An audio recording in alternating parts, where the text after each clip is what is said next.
Welcome sa channel mga kapadyak.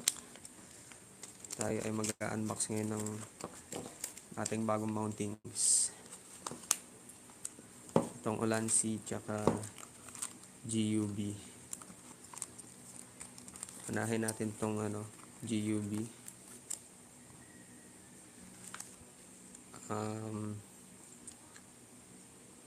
Ang laman niya ay itong stem cap. Tapos may washer dito, tsaka bolts. Itong nasa ibabaw ay mounting siya para sa cyclocomputer. Ito ay para sa Wahoo.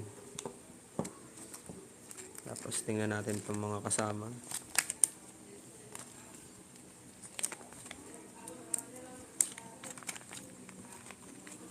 So itong isa niyang kasama pa, mount siya para sa cat eye. Ito para sa Brighton. Ito namang isa para sa mount ng Garmin. Yan. Tapos ito yung bolt nung stem cap.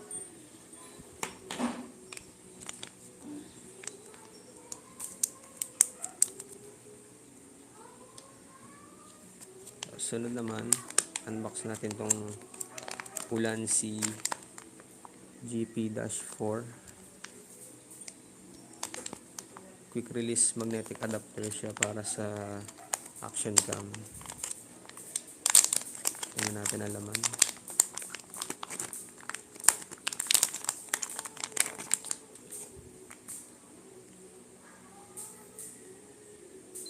So yung kasamang isa, ito tripod base mount siya, pang tripod.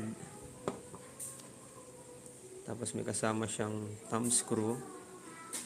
Tapos ito yung base mount para sa action cam.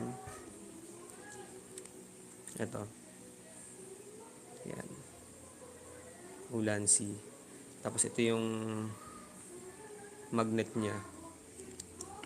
Kapag ikakabit mo siya, ito, nakatapat dito. Automatic yan, nagmamagnet. Magnet lang, tapos twist mo lang siya. Yan. Pag magkatapat na yung arrow niya, nakalock na siya. Tapos kapag dismount mo na siya, twist mo lang ulit siya. Then hila pataas. So abangan nyo sa susunod na video yung gagawin kong video kapag dumating na yung action cam. Bale, itong mga mount ng cyclocomputer, hindi ko talaga siya gagamitin. Kaya ako binili itong package ito para lang dito sa stem cap. Siya lang talaga yung hinabol ko. Tapos tatanggalin ko to. Tapos ikakabit ko tong base mount.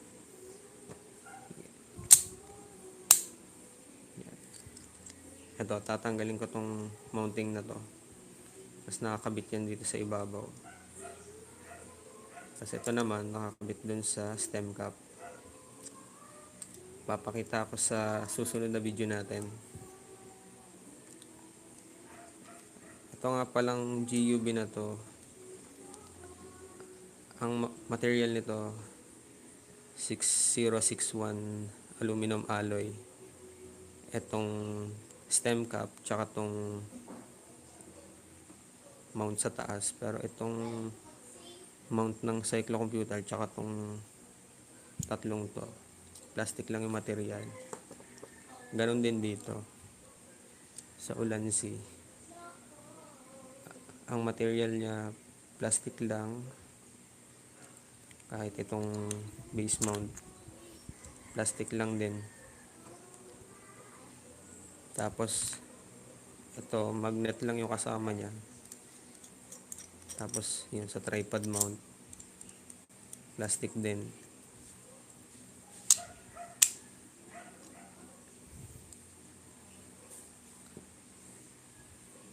Yan.